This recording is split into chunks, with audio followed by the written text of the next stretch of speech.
Добра вечер, приятели. Слава на Бога, казвам. Бог да благослови всички.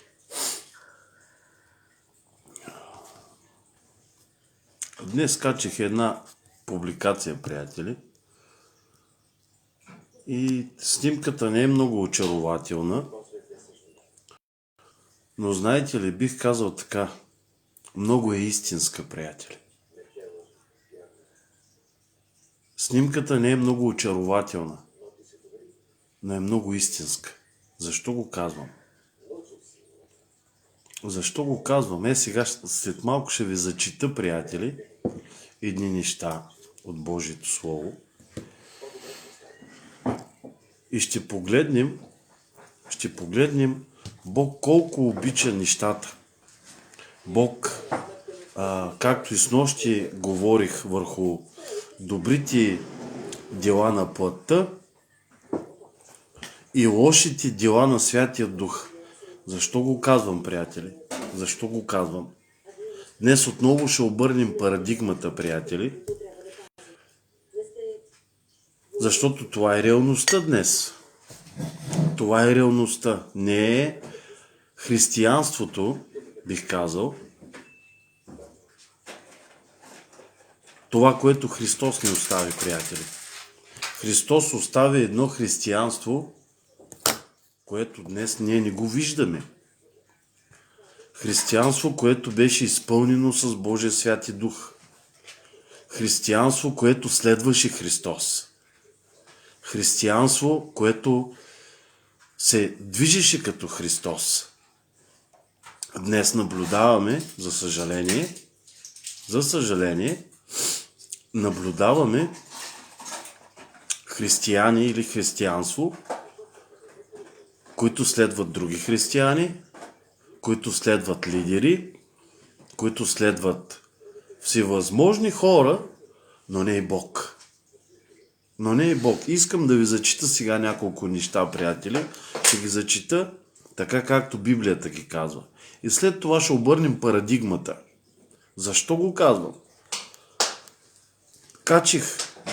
Качих, приятели, една снимка и да, отвратителна. Естествено, че отвратителна. Но ще задам така въпроса днес на всички християни. Снимката ли е толкова отвратителна или грехът, който правим, приятели? Всеки ден.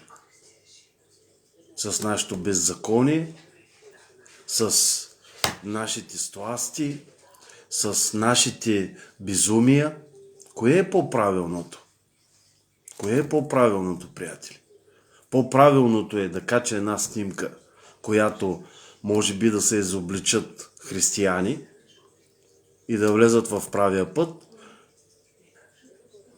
или да ги оставим да си продължават в греха и в беззаконието, да продължават да си върват в греха и в беззаконието и да казваме, че Бог е с тях и те са по благодат. Това ли е по-правилният вариант? Искам да попитам. Защото реално днес това е. Днес това е християнството, приятели. Християнството не е това, което Христос ни остави. Ако погледнем християнството от 1 до 3 век какво беше, и днес християнството какво е след 3 век, след 325 година, след християнизирането на Константин и неговата любима майка, днес християнството е много, много изопачено. Както и вчера го казах. Виж, бъди благословен на пастор Борис. Виж, ще ти кажа едно. Това е мое мнение. Бог да благослови всички. Знаеш ли защо хора не идват на покаяние и защо не идват в църквата? Защото гледат, как да кажа, лично съм карал хора да дойдат в църквата. Лично. Знаеш ли какво ми казват те? Защо да дойда в църквата? Защо да дойда в църквата Христова? И аз започвам да обяснявам. Нали? Но той с дадения човек какво ми казва? Ако дойда в църквата, аз ще си остана същия. Защото тези хора не са променени. Виж, аз те разбирам напълно какво ми казваш. Разбираш ли? Напълно те разбирам. Напълно, но знаеш ли, по някакъв начин, какво виждам на тези хора, които са в света и не са повярвали в Христос? Кое ми харесва в тези хора? Защото при тях повечето няма, как да се израза, това лицемерие. Това лицемерие, знаеш ли, за мен лицемерието е нещо ужасно пред Божиите очи. Ужасно е. Ужасно е, повярвай ми. Но виж, нека да зачита тук няколко стиха по правилния начин и после ще ги перифразирам, ще обърна парадигмата. Ще обърна парадигмата, защото днес точно това се прави. Парадигмата се обръща бих казал, на ента степен. И вижте тук сега в Притчи 6 глава какво казва Бог. От 18 стих. Не, 16, извинявам се. 6 неща мрази Господ. 7 са мерзост за Него. Надменни очи, лъжлив език, ръце, които проливат невинна кръв, сърце, което крои лоши замисли, нозе, които бързат, тичат да вършат зло, неверни свидетели, които говорят лъжи, и онези, който се раздори между братя. Нека да обърнем парадигмата сега. Нека да обърнем парадигмата, приятели. Вижте сега тук. Ще говорим за един чудесен Бог, за един прекрасен Бог. Защо? Както и вчера го казах в лайфа.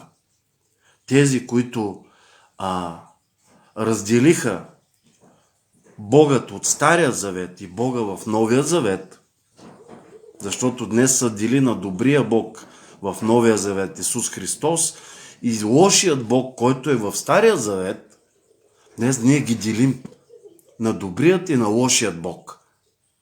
А той е един и същ, приятели. Той е един и същ. И вижте сега, нека да го направим добрият Бог. Той обича тези неща. Вижте какво казва сега. 6 неща обича Господ. 6 неща. На 7 са вече сладост за Него. 7 са сладост за Него. Прекрасно е за Него. И ето сега. Надменни очи обича Бог. Лъжлив език. Лъжлив език много обича Бог. Ръце, които проливат кръв. Много Бог обича тези, които проливат кръв. Да, ние служим точно на този Бог, приятели. Точно на този Бог. Сърце, което крои лоши замисли. Да, Бог обича прекрасно. Просто се възхищава на такива хора. Възхищава се на такива хора. Особено със сърцата им. Нозе, които бързат, тичат да вършат зло. Бог много обича такива неща. Даже ръкопляска и ти казва: давай, защото ти си по благодат. Давай, защото ти си по благодат. Не се притеснявай. Убивай, наранявай, прави всичко всевъзможно, защото плътта е добра. Вчерашната проповед, която дадах. Духа е лош, духа дава лоши неща, а плътта прави все добри неща прави. И да, всичките сме святи, защото Христос не е осветил. Христос не е осветил. Нали? Но в същото време си правим, ето вижте за какви добри неща казва Притчи Соломонови. 6 глава. За какви добри неща говори. За какви прекрасни неща. След това какво казва? Нозе, които бързат, тичат да вършат зло. Нозе, които тичат и бързат да вършат зло. Не, това днес го няма в църквата. Всичкото е благодат, любов и, как да кажа, нещо, което е свръхестествено. Нали така? Проблеми няма в църквата. Няма нараняване. няма отхвърляне, няма хора, които правят какви ли не изброени тук лоши неща. Както и в Галатяни 5 глава, от 18 стих мисля, че беше. Делата на плътта, които пак са добри. Пак са добри. Повярвайте ми, не искам да съда никой, приятели. Не съдя никой. Но тук е времето всички да се сезираме. Всички трябва да се сезираме, приятели. Един друг, ние всички трябва да се сезираме. Да видим как ходи маджаба с Бога. Трябва да гледаме как ние ходим пред Бога. И аз мога да се обада сега на поне на 100 човека, поне на 100 човека ще се обада. И тук на лайв ще го направя. Да питате, какъв беше моя живот? Какъв беше моя живот преди 6 години? И какъв е сега? На 100 човека ще се обада. Даже повече. Там в България, където съм на мястото, ще се обада и ще питате всички тези хора, които ме познават, какъв бях аз. И когато Бог влезе в моя живот, да, Той влезе и ме спаси. Така е. Аз не го отхвърлям, както и всички вие, които сте повярвали в Христос. Бог е влял за да възпаси, но оттам нататък вече започват твоите задължения с Христос. Оттам нататък започват твоите задължения с Христос. Лека нощ, пастор Борис. Лека нощ. Бъди благословен. Не може да казваш, че Христос ще ти свърши работата. Не можеш. Христос казва, ходи като мен, движи се като мен, прави като мен. Не ти казва, аз дойдох, изкупих те и всичко е свършено. Аз ще ти свърша работа. Христос не ти го казва това нещо. Христос ти казва, те първа започваш. Който и да си ти. Те първа започваш и трябва да почваш да се очистваш. От какво да се очиствам? От какво да се очиствам? Айде. От добрите дела на плътта, както казах вчера проповедта. Добрите дела на плътта и лошите дела на Божия Святи Дух. От това трябва да почна да се чиста, нали? Или обратното беше. Виждате ли колко е лош, когато се обърне парадигмата, приятели? Много е лош, когато се обърне парадигмата. Защото днес всеки казва, че е по благодат. Окей, слава на Бога. И аз приемам това, че съм по благодат. И не го отхвърлям, приятели. Но в същото време този Бог, който е в Стария завет и в Новия завет, той е един Бог. И той казва, добре, дал съм ти благодат. Добре, също имаш и 10 Божи заповеди. Ходи с това нещо, Марине. Ходи с това нещо. Не може да взимаш благодатта ми и да се движиш в тази благодат и в същото време да убиваш брат ти и сестра ти. Ако ти любиш Бога, и ето вижте тази прекрасна заповед в Новия завет, където Бог ни я даде, приятели. Много прекрасна заповед даде. Да възлюбиш Господа и ближния като себе си. Тук моя въпрос сега към всички вас. Ако казвам, че съм възлюбил Бога, Той не съгрешава. Той е съвършен, Той е свят, Той е единствен. И аз казвам слава на Бога. Но когато виждам моя брат и сестра, защото върви в погрешно учение, върви в едни ереси, върви в беззаконие, какво да отида да му кажа? Кажете ми какво да отида да му кажа. Слава на Бога! Бог те обича. Прави каквото можеш. Той Бог ти прощава. Така ли да му кажа? Така ли да кажа на този човек? Айде обяснете ми вие, защото явно аз не съм пораснал още в тази степен. Библията изрично казва, помежду другото, изрично казва, че ако ти любиш брат ти и сестра ти, ще отидеш и ще му го кажеш в очите. Ще отидеш и ще кажеш, в грешка си. И ако наистина той люби Бога и теб, той ще приеме това изобличение, защото ще го изгради, ще спре създадения грях, което е беззаконие, а беззаконието е нарушаване на 10 Божи заповеди. Виждате ли колко са навързани нещата, приятели? Но ние в повечето ситуации, както казах, качих една снимка и много възмутени хора. Много възмутени хора. Защо са възмутени? От снимката са възмутили. А Бог дали се възмущава от греховете ни, приятели? Всички ние се възмутихме от една снимка. Нали? Да, дори имаше хора, които писаха: ние плужаци ли сме, ние черви ли сме, ние какви сме. Ами когато вършим беззаконие и вървим в батака, да, черви сме. Да, ние сме злото на земята. И да, Бог натърпи и го вижда това нещо. Да, ние ставаме тотални черви, защото ходим в беззаконие. Ние ставаме плужаци, защото ходим в беззаконие. А в същото време казваме, че имаме любов. Към кое? Към кое е нашата любов днес, приятели? Нека да ви кажа към кое е нашата любов. Към нашите плътски сласти. Както го казах и вчера.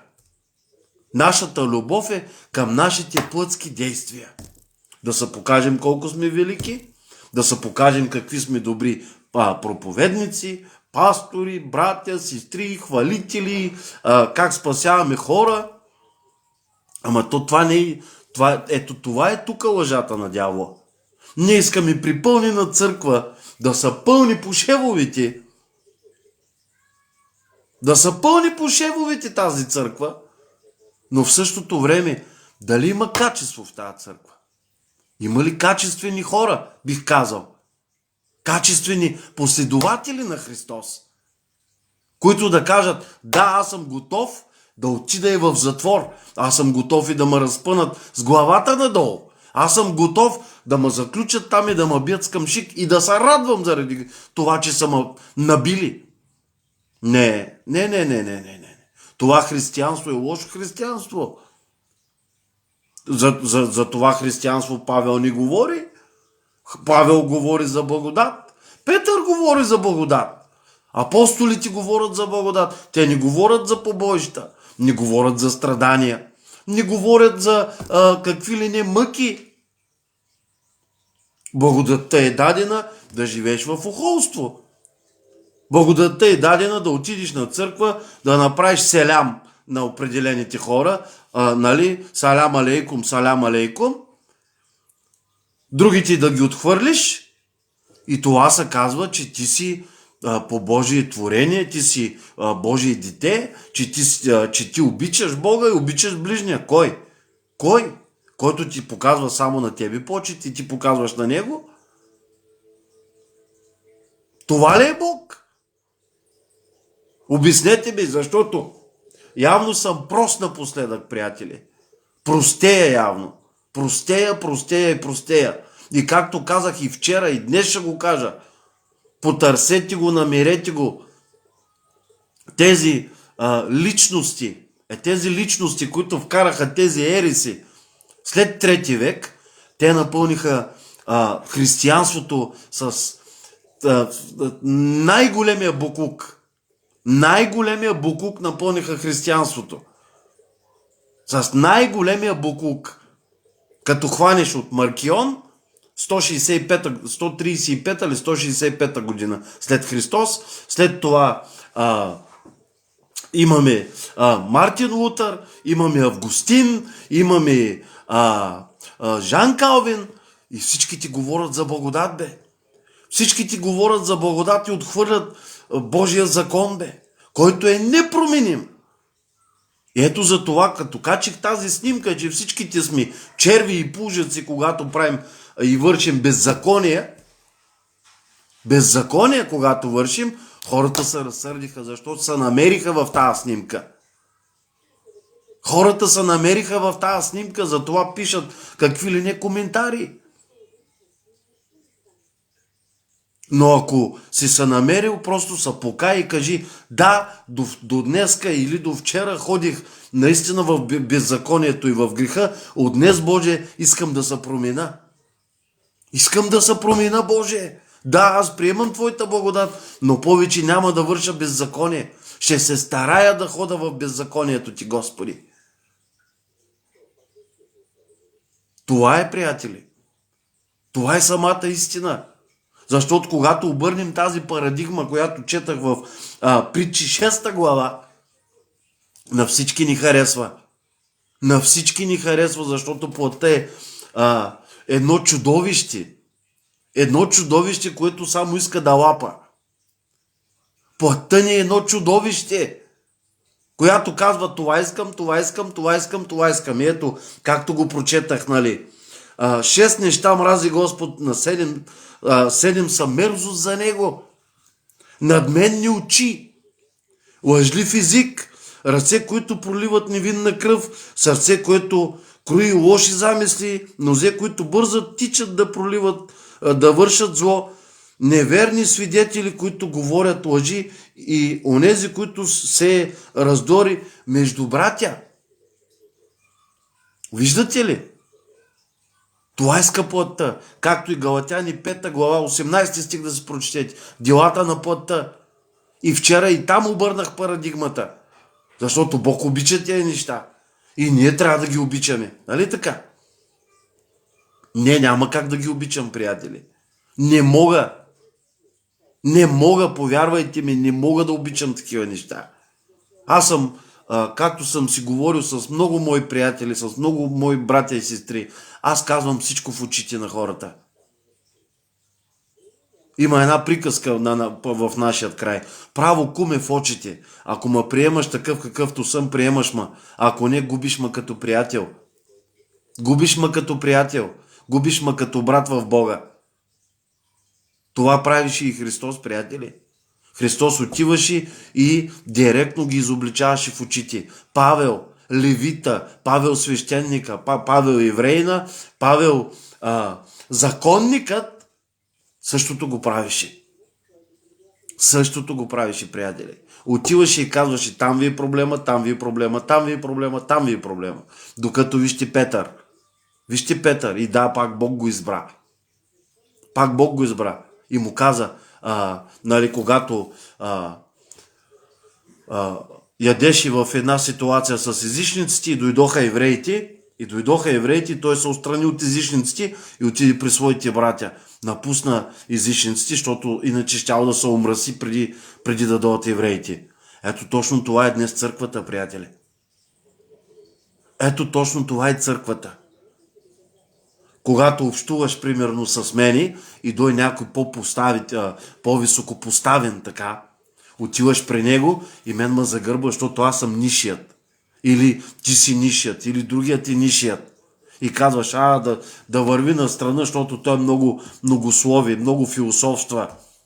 Аз ще отида там да чувам нещо така да ми погали ушите, да се почувствам добре, да чуя нещо за моето благословение, как ще се движа за напред, да ми пророкуват малко, да ми побават малко, да ме изликуват главата, че ме боли, да ми побават, да ми гледат на карти Таро и така нататък. Това е днешното християнство. Помислете го малко. Помислете го, приятели. Не го казвам с такъв смисъл да ва обидя или да ва обесърча, приятели. Не го казвам с такъв умисъл, повярвайте ми.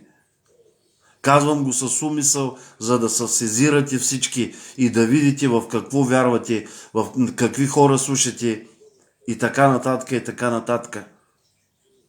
Защото, пак казвам, християнството, което Христос остави на апостолите, не отговаря днес на християнството, което виждаме в действителност, приятели.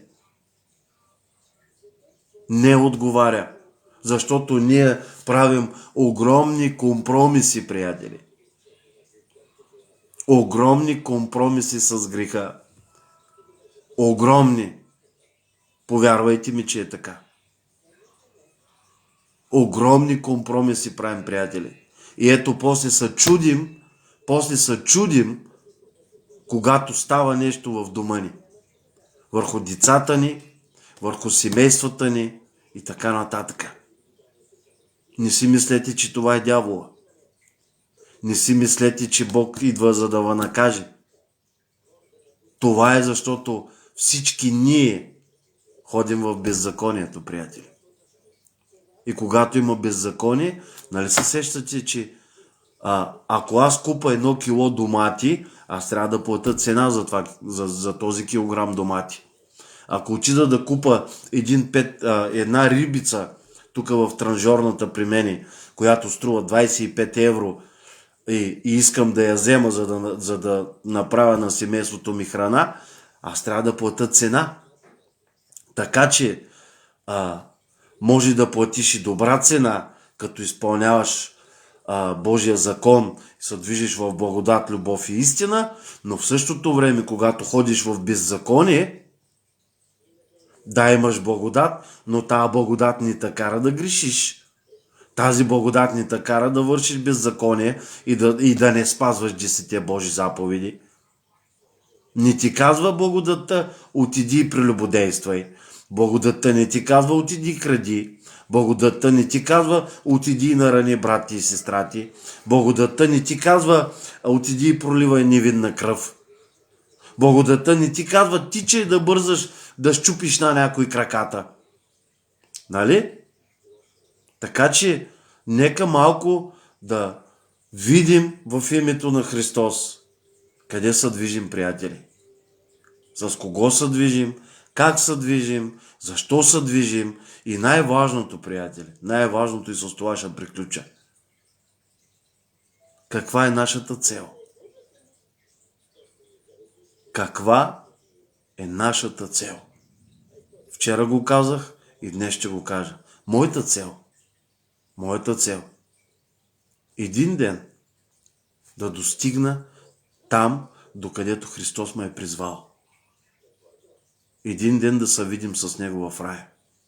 Това се отнася за всички вас. Ако мога да взема и семейството ми със себе си, да взема и семейството ми. Да, понякога им се карам, понякога им говоря, това не правете, защото след това има проблеми.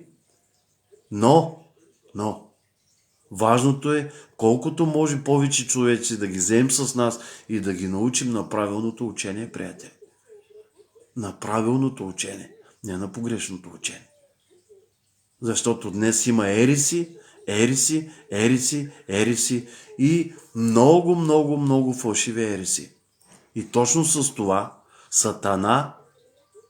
Сатана работи върху християнските мозъци. Работи върху Христовата църква. Работи върху Христовата невяста. Като и казва, че тя е вече изчистена, тя е вече без петно и бръчка и тя е свята.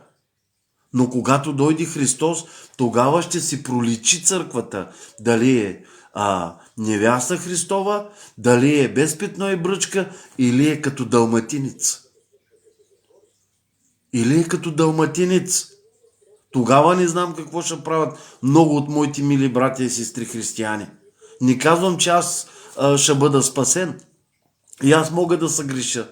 И аз мога да отида накрая, да стигна до финалът и да влеза в ада, приятели. Но това, което днес разбирам, аз трябва да бъда без петно и бръчка. Аз трябва да бъда такъв, какъвто Христос ме иска. Не какъвто ме иска пастора, не какъвто ме иска брат ми и сестра ми, не какъвто ме иска апостолът или който ще да е, а Христос какъвто ме иска. Тоест, да ходя като Него, да се движа като Него, да говоря като Него и така нататък. Бъдете благословени.